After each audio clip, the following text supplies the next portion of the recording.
What's going on, everyone? Honda Fit for Adventure here, and today I'm going to show you how to extend your seat back an extra couple of inches on your Honda Fit. Now, you can buy seat extenders to do this, but they're over $300 and don't have the best reviews. So today, we're going to use some simple tools and about 15 minutes of your time. Step 1. Tilt the seat forward and slide it all the way up to the front. Step 2. Hammer in the little tabs marked with green paint on the seat rails.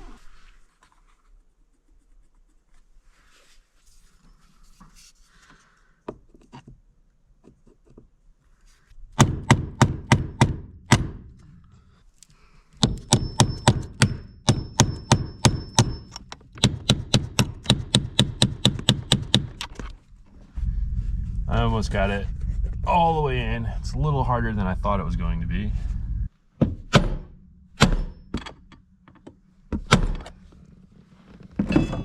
Step 3. Now, you may or may not need to do this depending on how low you place your seat. If you ride with your seat real low, you will need to notch out a small piece of plastic on the trim cover. If you ride with your seat at average height or all the way up, you can go ahead and skip this step.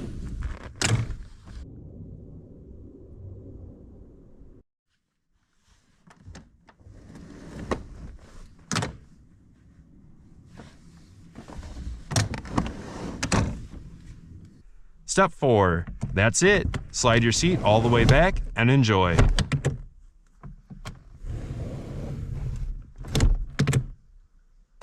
The first couple times sliding your seat back, it might stick a little bit, but eventually it will loosen up. Don't worry, your seat isn't going to slide off the back, and there's enough slack on the wire connecting the airbag to the seat not to cause any issues. This is Mike with Honda Fit for Adventure, sliding out.